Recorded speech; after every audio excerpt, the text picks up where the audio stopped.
안녕하세요. TMA 말씀 창고 최영순 전도사입니다. 오늘 나눌 말씀은 누가복음 17장 20절부터 21절 말씀인데요. 먼저 간단하게 좀 설명을 드릴 것이 있다면 며칠 동안 녹화를 해서 이제 업로드하는 것을 못했습니다. 제 개인적인 일정이 조금 어려움이 있어서 이번에 바로 녹화는 한동안 하지 못했는데요. 이제 며칠 만에 다시 업로드를 하게 되었습니다. 이 점에 대해서 죄송하다는 말씀 드리면서 오늘 누가복음 17장 20절부터 21절 말씀 함께 말씀을 나누겠습니다. 먼저 말씀을 읽겠습니다. 바리새인들이 하나님의 나라가 어느 때에 임하나이까 묻거늘 예수께서 대답하여 이르시되 하나님의 나라는 볼 수 있게 임하는 것이 아니요 또 여기 있다 저기 있다고도 못하리니 하나님의 나라는 너희 안에 있느니라. 아멘. 오늘 말씀의 제목은 행함으로 온전하여지는 믿음입니다. 행함으로 온전하여지는 믿음. 현재 우리가 살아가는 세계에는 다양한 고통들이 곳곳에 만연하고 있습니다. 전쟁과 기아와 인간의 이기적인 폭압과 살아남기 위한 쟁탈전, 약육강식, 인간이 만든 법과 도덕의 테두리를 넘나들면서 때로 죄가 정당화되고 선한 존재들이 핍박을 받기도 하는 것, 그것이 우리가 살아가는 세계의 현실이죠. 이토록 힘겨운 상황 속에서 우리는 고통에서 해방되고 싶어합니다. 그렇기에 우리는 하나님의 나라, 천국을 갈망하곤 하죠. 그렇다면 그 하나님의 나라, 천국이란 대체 무엇일까요? 우리는 현실의 아픔 속에서 천국을 갈망하는데 하나님께서 다스리신다는 그 천국에 가기를, 그곳에서 살기를 소망하는데 과연 우리가 그 천국이 대체 어떤 곳인가, 어떤 다스림이 있는 땅인가 제대로 알고 바라고 있는 것일까요? 만약 우리가 이것을 제대로 모른다면 우리는 알지도 못한 채 확인되지도 않은 신기루를 붙잡고 살고 있는 사람들이 되는 것입니다. 그리고 그런 믿음이 세상 사람들에게 설득력이 있을까요? 당연히 없겠죠. 이것이 우리가 하나님의 나라에 대한 개념, 천국에 대한 개념을 정확히 갖춰야 될 이유인 것입니다.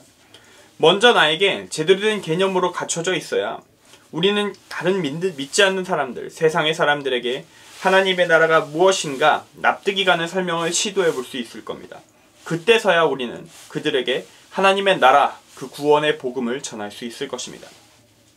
오늘 말씀을 통해서 우리에게 하나님의 나라가 대체 어떤 의미가 있는지 정확하게 살펴볼 수 있기를 원합니다. 그리고 그 이야기가 어떻게 오늘 오늘 말씀의 제목 행함으로 온전해지는 믿음과 어떻게 연결되는지 함께 나누기를 원합니다. 먼저 오늘 말씀의 시작에서 바리새인들은 예수님께 하나님의 나라가 어느 때에 임하는지에 대해서 묻고 있습니다. 예수님 당시에 모든 경건한 유대인들은 그들이 어떤 메시아를 생각하고 있든지 간에 메시아가 오는 것, 구원자가 오는 것, 하나님의 온전한 통치가 이루어지는 것을 기다리고 있었던 사람들이었습니다. 물론 그 내용은 다 달랐어요. 어떤 사람들은 정치적인 메시아, 로마 제국을 무너뜨릴 메시아를 꿈꿨고 어떤 사람들은 세상 사람들을, 이 사람들을 새로운 시공간으로 이끌 메시아를 꿈꿨을 수도 있습니다. 그리고 당시에 로마 제국의 통치를 받던 시점에서 사람들에게 가장 어필할 수 있었던 메시아상은 무엇이었는가? 제국을 무너뜨리고 새로운 다윗 왕가를 일으킬 정치적인 메시아였죠. 이렇듯 하나님의 나라와 그 안에서 이루어질 하나님의 통치는 당시 유대의 다양한 사람들에게 서로 다른 사실들을 의미하고 있었지만 평화, 자유, 번영과 같은 적어도 이런 의미는 있습니다. 매우 긍정적인 이미지의 총화였다라고 평할 수 있습니다. 그렇다면 이제 좀 더 정확하게 정리를 해봅시다. 하나님의 나라 통치가 이루어지는 그 하나님의 나라에 대해서 말이죠. 일단 정확히 전제해야 될 것은 하나님의 나라가 단순히 정치적인 차원, 이 땅의 공간을 점유하는 국가와 같은 이 세계의 시공간 개념 안에만 귀속되는 그런 개념은 아니라는 것입니다. 그런 개념일 수도 있고 그런 부분도 분명 존재하지만 그것만으로 끝나지 않는 보다 큰 개념이 하나님의 나라라는 것이죠. 일단 하나님의 나라라는 말은 근본적으로 하나님의 이름이 경배되는, 그리고 하나님의 뜻이 실현되는, 하나님의 영동적인 통치가 이루어지는 것 그 자체를 의미합니다. 그렇다면 바리새인들이 예수님께 물어본 하나님의 나라가 임하는 때란 하나님의 통치가 이루어지는 때가 되겠죠. 물론 당시에 바리새인들을 비롯한 일반적인 유대인들 대다수의 생각은 메시아가 로마 제국의 압제로부터 해방을 이루고 강력한 유대 왕국을 세우는 정치적인 지도자여야 된다. 그런 존재여야 되구나라고 기대하고 있었기 때문에 아마도 그들이 실제로 꿈꾸는 하나님의 나라, 오길 희망하는 하나님의 나라는 정치적 공간적인 국가, 우리가 일반적으로 이야기하는 천국도 아닌 아예 현세적인 이 땅의 국가, 그런 국가를 건설하는 메시아를 꿈꿨을 수 있습니다. 그들의 하나님의 나라죠. 그러나 이 바리새인들이 하나님의 나라에 대해서 어떻게 생각하는지 여부와 상관없이 하나님 나라의 근본적인 의미는 하나님의 통치 그 자체임을 우리는 꼭 기억해야 합니다. 그렇다면 이 하나님의 나라가 임하는 때는 언제일까요? 누가복음 17장 20절에서 예수님은 바리새인들의 질문에 하나님의 나라가 볼 수 있게 임하는 것이 아니다 라고 답하셨습니다. 이러한 예수님의 답변은 얼핏 보기에는 적절치 않은 것으로 보일 수도 있어요. 왜냐하면 바리새인들은 때에 대해서 묻고 있거든요. 근데 예수님의 답변은 볼 수 있게 임하는 것이 아니다 이기 때문이에요. 지금 우리에게는 이 말이 마치 때가 아니라 방법, 어떻게 하나님의 나라가 임하는가에 대해서 예수님이 답하는 것처럼 보이거든요. 마치 동문서답을 하는 것 같은 느낌을 좀 받을 수 있습니다. 그런데 자세히 살펴보면 예수님은 동문서답을 하지 않으셨어요. 이 문제를 풀어가려면 우리는 좀 단어에 대한 이해를 좀 더 정확히 할 필요가 있습니다. 공부를 좀 해야 된다는 얘기죠. 여기서 볼 수 있게로 번역된 파라테레세오스, 이것은 볼 수 있는 모습, 볼 수 있게라고 번역이 되는데 이 징조들로부터 미래를 추론하는 것을 나타내는 전문 용어입니다. 좀 더 의미를 풀면 계산할 수 있게 라고 될 수 있을 것 같아요. 과거에는 미래에 대해 점을 칠 때 다양한 행동을 했습니다. 그것은 대부분 관찰을 통해서 이루어졌는데요. 로마 제국의 경우 닭을 가지고 싸움의 결과를 예측하는데 사용했습니다. 특별히 키운 닭한테 전쟁 전에 곡식을 뿌려서 새가 어떤 곡물을 열심히 먹느냐에 따라 로마군의 전과가 어떨 것이다 라고 예측했다고 합니다. 고대 중국에서는 뼈와 거북이 등껍질 같은 거에 묻고 싶은 것을 새긴 다음에 그것이 부서질 때까지 가열해서 그 뼈와 껍질에 발생한 균열의 모양과 크기에 따라서 그 답을 해석했다고도 하고요. 이외에도 재물의 내장의 형태를 본다든가 배설물을 본다든가 다양한 점치는 방법들이 고대에 있었습니다. 하나같이 모두 보는 것, 관찰의 결과에 근거해서 미래를 예측하는 방법이죠. 물론 요즘에는 이런 방법 잘 안 쓸 겁니다. 아직도 점 보러 다니시는 분들이 있지만 적어도 성경을 읽는 우리들은 이런 게 생소합니다. 생소해야 합니다. 그래서 오히려 이런 생소한 요소들과 연관된 단어가 성경에 사용되면 우리는 그 내용을 이해하는데 지금처럼 어려움을 겪게 되는 거예요. 어쨌든 이 고대의 점치는 문화의 맥락에서 예수님의 답변, 하나님의 나라는 볼 수 있게 임하는 것이 아니오를 읽으면 인간이 관찰할 수 있는 어떤 예비적인 징조를 가지고 계산할 수 있는 때에, 즉 인간이 판단할 수 있는 시기에 하나님의 나라가 오는 것이 아니라는 답변이 됩니다. 그러므로 예수님의 답은 바리새인들의 질문에 대한 적절한 답변이 되는 것입니다. 그 답은 바로 하나님의 나라가 임하는 시기는 절대로 인간이 알 수 없다는 것이죠. 이와 같은 이야기가 마태복음 24장 36절에서도 예수님의 말씀으로 기록되어 있습니다. 그러나 그날과 그때는 아무도 모르나니 하늘의 천사들도 아들도 모르고 오직 아버지만 아시느니라. 심지어 아들 예수님도 모릅니다. 왜냐하면 지금 이 말을 하고 계신 예수님은 부활 이전의 상태, 즉 순수한 인간의 모습으로 계시기 때문이죠. 인간은 이때를 알 수 없다라고 성경은 분명히 예수님의 입을 통해 말하고 있습니다. 그러니까 이단들에 빠지지 않을 이유가 명확한 거예요. 종말의 때를 구체적으로 어느 날이라고 언급하는 사람들, 휴거의 날이 언제다 막 이런 식으로 얘기했었던 전적이 있거나 그렇게 말했던 사람들, 이미 왔다 막 그런 얘기하는 사람들 절대로 속아 넘어가서는 안 됩니다. 여러분이 성경을 안다면, 예수님을 믿는다면, 신뢰한다면 우리는 절대로 그들에게 속아 넘어갈 수가 없어요. 대놓고 예수님께서 인간은 미리 예측하는 게 불가능해, 그게 하나님의 뜻이야 라고 말하고 있기 때문이죠. 다만 정말로 그때가 오게 된다면 우리 모두가 알 수밖에 없을 것이다 라는 말도 같이 하고 계십니다. 마태복음 24장 27절의 말씀이 이러합니다. 번개가 동편에서 나서 서편에서 번쩍임같이 인자의 임함도 그러하니라. 번개가 번쩍이는 것, 사람이 인식할 수밖에 없듯이 종말의 그때가 오면 모든 인류가 동시에 알 수밖에 없을 것이다 라고 성경은 이야기하고 있는 거예요. 즉 어차피 언제인지 인간은 확인할 수 없습니다. 그러면 그 때를 모르는 인간이 뭘 해야 될까요? 답은 하나밖에 없습니다. 마태복음 24장 42절 말씀처럼 그러므로 깨어있으라. 어느 날에 너희 주가 임하는지 너희가 알지 못함이니라. 이 말씀을 지키는 것, 이것만이 우리가 해야 될 일입니다. 근데 그게 답답하죠? 불편하죠? 때가 딱 정해져 있었으면 좋겠죠? 군 생활을 사람이 버틸 수 있는 이유가 무엇인지 아십니까? 끝이 있기 때문이에요. 제가 장교 생활 3년 4개월을 견딜 수 있었던 이유, 그것 때문이거든요. 끝이 있기 때문에 견딘 것이지 제가 군대에 적합한 인간이라서가 아니라는 겁니다. 그 기간이 끝이 있었기 때문에 저는 견딜 수 있었고, 군대에서 나름대로의 성과들도 얻은 것들이 있지만 결국 제가 버틸 수 있었던 이유, 군대가 체질이 아닌 제가 견딜 수 있었던 이유, 남들보다 긴 기간을 견딜 수 있었던 이유는 결국 끝이 있기 때문이거든요. 이 끝이 있다 없다가 사람의 마음을 흔드는 요소가 있어요. 우리는 죽을 때까지, 주님이 언제 오실지 모르니까 죽을 때까지 믿음 지켜야 됩니다. 철저하게, 철두철미하게, 흔들림 없이. 근데 그게 싫은 거거든요.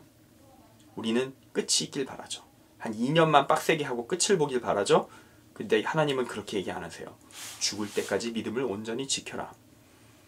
하나님의 나라가 임하여서 예수님이 재림하시는 그때가 오면 그때로 이 땅에서 끝을 볼 수도 있겠지만, 그렇지 않다면 우리가 천국에 가게 되는 순간, 주님을 만나게 되는 순간 언제일까요? 죽은 이후죠. 그때까지 믿음을 지킬 수 있는 우리 모두가 되어야 될 것입니다. 그러면 다시 말씀으로 돌아가서 하나님의 뜻에 따라 임하게 될 하나님의 나라, 그럼 그것은 어떻게 우리에게 다가오는 것일까요? 예수님은 바리새인들이 질문한 때에 대한 답변에 이어서 추가로 하나님의 나라에 대해서 이렇게 말씀하고 계십니다. 하나님의 나라는 너희 안에 있느니라. 이 말씀은 대체 무슨 뜻을 담고 있는 것일까요? 하나님 나라가 우리 마음속에 있다는 이야기일까요? 안타깝게도 그렇게 뜻이 단순하진 않습니다. 이 말씀의 뜻을 푸는 열쇠는 우리 한글 개역개 출판 성경에서 아내라고 번역한 이 엔토스라는 말의 의미에 있습니다. 오늘 본문에 쓰인 이 엔토스, 이 말은 학자들에 따라서 가운데에, 안에, 손 닿는 데, 가운데에, 안에, 손 닿는 데라는 세 가지로 해석되는 말입니다. 그렇지만 이 세 가지 해석이 놀랍게도 서로 충돌하지 않습니다. 하나님의 나라가 이 땅 가운데 실제적으로 어떻게 이루어져 가는지를 오히려 순차적으로 밝혀주고 있어요. 결국 이 셋은 하나로 묶여져 있는 겁니다. 그리고 이 하나님 나라의 의미의 시작점 스타트는 바로 가운데라는 의미예요. 이제부터 하나씩 체크해 봅시다. 하나님의 나라는 너희 가운데에 있느니라. 이러한 해석을 선택한 우리말 성경도 있습니다. 대한성서 공유에서 번역한 비교적 최신의 번역인 새번역 성경이 그런 것인데요. 거기서는 이렇게 번역해 놓았습니다. 또 보아라, 여기에 있다 또는 저기에 있다 하고 말할 수도 없다. 보아라, 하나님의 나라는 너희 가운데에 있다. 일단 여기서 문맥상으로 볼 때 너희는 바리새인들에 해당합니다. 지금 그들 가운데에 있는 존재는 그럼 누구일까요? 바로 바리새인들에게 질문을 받고 있는 예수님이 됩니다. 앞서 우리는 하나님의 나라를 하나님의 뜻이 실현되는 것이라고 정의하였습니다. 그리고 예수님은 어떤 분이신가요? 그분은 인간으로서 하나님의 뜻을 온전히 실현해내는 유일한 존재이십니다. 이 둘을 연결시켜 보십시오. 그렇다면 예수님은 바로 하나님의 나라가 됩니다. 그분에게서 하나님의 뜻이 실현되어 있으니까요. 그럼 예수님이 실현하신 하나님의 뜻은 무엇입니까? 예수님의 삶 전체가 하나님의 뜻에 합한 온전한 삶이었지만 그 삶의 종착지, 십자가의 죽음을 통해 이루어낸 하나님의 뜻은 무엇입니까? 바로 인간의 구원, 이 세계의 생명 모두의 구원이죠. 하나님의 뜻을 거부하고 자신의 뜻대로 살고자 했던, 하나님의 나라의 자리를 차지하고자 했었던 인간, 항상 하나님께 반역하기 일쑤였던 그 사람의 본성, 그 인간의 죄, 창세기에 기록된 아담의 죄, 인간의 죄는 공의로우신 하나님, 공평하고 정의로우신 하나님의 원칙에 따라 죄를 지은 인간이 반역의 반대인 하나님의 뜻에 따른 철저한 순종을 할 때에만 그 죄는 갚아질 수 있는 것입니다. 근데 그 누구도 그걸 못하잖아요. 그런데 한 분이 그걸 해내셨다고 하는 겁니다. 빌립보서 2장 8절은 예수님에 대해서 이렇게 증언합니다. 자기를 낮추시고 죽기까지 복종하셨으니 곧 십자가에 죽으심이라. 아멘. 예수님은 그 순종을 해내신 거예요. 죽음의 공포를 이기고 하나님의 뜻대로 사는 삶을 끝까지 살아서 결국 그 삶의 모습을 끝내 거부한 사람들에게 십자가에 못 박혀 죽으십니다. 그렇게 끝까지 하나님 뜻 따라 살다 보면 결국 십자가에 달려 죽으실 것 몰랐을까요? 아셨지요. 하지만 그럼에도 불구하고 예수님 겟세마네 기도를 올리십니다. 그 내용이 이러합니다. 마태복음 26장 29절 말씀입니다. 내 아버지여, 만일 할만하시거든 이 잔을 내게서 지나가게 하옵소서. 그러나 나의 원대로 마시옵고 아버지의 원대로 하옵소서. 그렇게 예수님은 십자가에 달려 죽으십니다. 그러나 그렇게 죽은 예수님, 하나님이 살리십니다. 인간이 지은 하나님에 대한 반역죄, 죽음의 공포마저도 초월한 인간 예수의 완전한 순종을 통해 그 반역죄가 씻어졌습니다. 고린도전서 15장 21절부터 22절은 이렇게 말합니다. 사망이 한 사람으로 말미암았으니 죽은 자의 부활도 한 사람으로 말미암는도다. 아담 안에서 모든 사람이 죽은 것 같이 그리스도 안에서 모든 사람이 삶을 얻으리라. 아멘. 이제 예수님을 통해 공식적인 구원의 길이 열립니다. 그 구원의 길은 바로 죽음을 실제로 초월할 수 있다는 희망. 예수님이 보여주신 부활의 희망을 붙잡고 하나님의 뜻을 포기하지 않고 살아가는 삶, 그 자체입니다.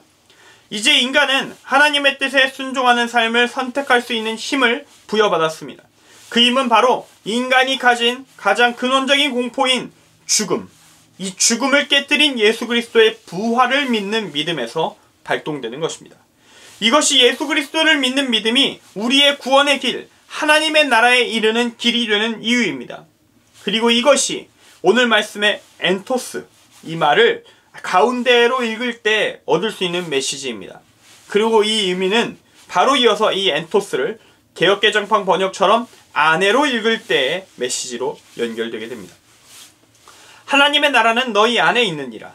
이 개역개정판 번역과 동일하게 아내로 읽으면 엔토스를, 우리는 이 성경 본문에서의 너희를 바리새인들로 바로 연결해서 보기 전에 뭘 보게 되냐면 그들이 근본적으로 사람이라는 사실을 기억해야 합니다. 사람. 그리고 이 엔토스를 가운데로 볼 때 알게 되었던 너희, 즉 사람들 가운데 계셨던 예수님, 즉 하나님의 나라를 그 존재로 이루신 분도 인간이라는 사실을, 인간으로 현재 존재하고 계시다는 사실을 함께 기억해야 합니다. 이걸 다 기억해서 잘 생각해보면 뭔 답이 나오느냐?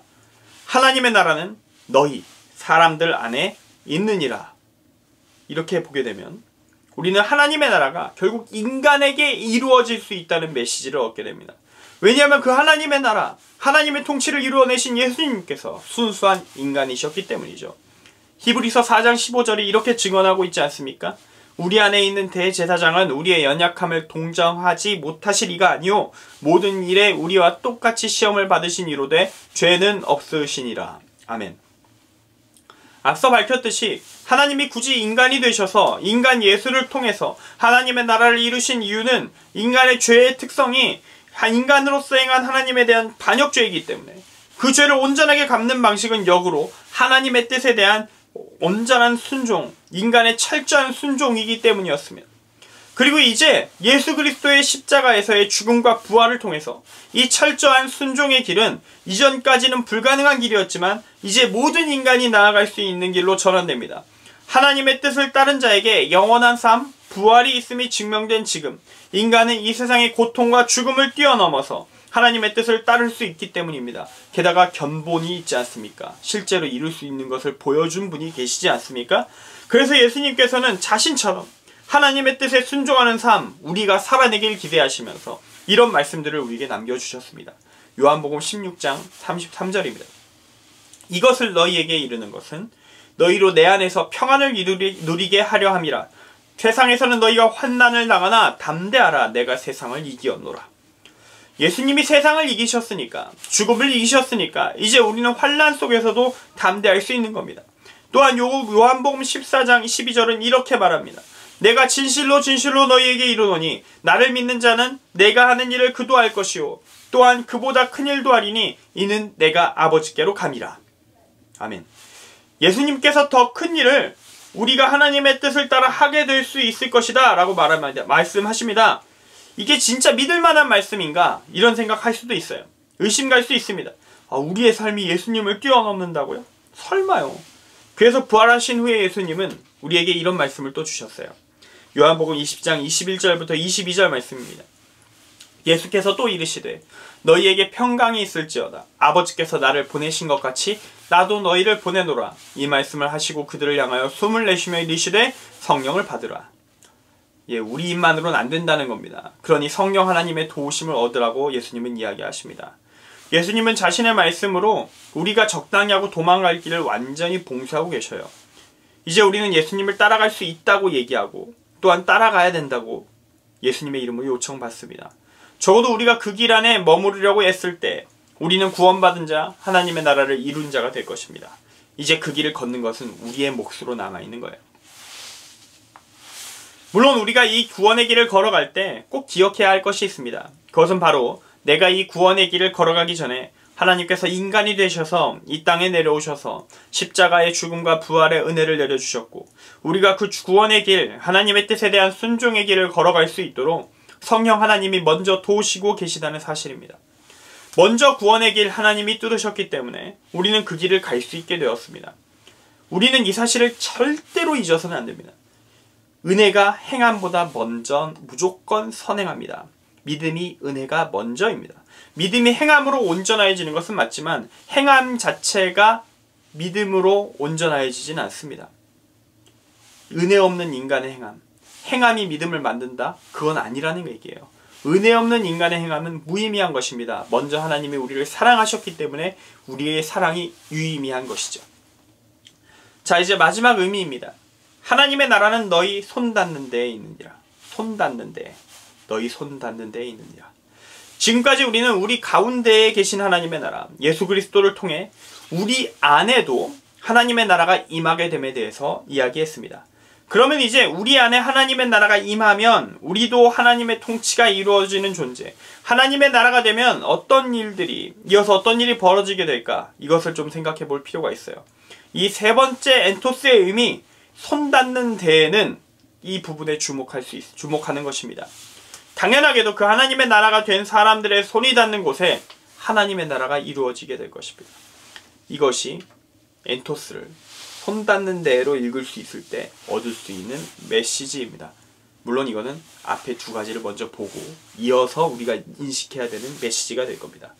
하나님의 나라를 이룬 자, 하나님의 나라를 이룬 자는 그 존재 자체로 그가 있는 곳을 하나님의 나라로 세워나가는 일을 행해야 마땅합니다. 성경이 그리스도인을 가리켜 그리스도의 향기, 그리스도의 편지라 부르는 이유가 여기에 있습니다. 향기와 편지는 그 속성상 자연스럽게 주변에 전해지게 되거든요. 고린도후서 2장 14절부터 17절 말씀입니다. 항상 우리를 그리스도 안에서 이기게 하시고 우리로 말미암아 각처에서 그리스도를 아는 냄새를 나타내시는 하나님께 감사하노라. 우리는 구원받는 자들에게나 망하는 자들에게나 하나님 앞에서 그리스도의 향기니 이 사람에게는 사망으로부터 사망에 이르는 냄새요 저 사람에게는 생명으로부터 생명에 이르는 냄새라. 누가 이 일을 감당하리요? 우리는 수많은 사람들처럼 하나님의 말씀을 혼잡하게 하지 아니하고 곧 순전함으로 하나님께 받은 것 같이 하나님 앞에서와 그리스도 안에서 말하노라. 아멘. 만약 그리스도인에게 그와 그의 합당한 향기가 없다면, 편지와 같은 복음의 전달력이 그의 삶에 없다면, 야고보서 2장 17절 말씀, 행함이 없는 믿음은 그 자체가 죽은 것이라. 이 말씀이 그에게 적용되기 시작할 겁니다. 이제 오늘 말씀의 제목, 이 제목이 오늘의 긴 말씀의 결론으로 나가게 됩니다. 믿음은 행함으로 온전해지게 될 것입니다. 이제 말씀의 끝을 맺겠습니다.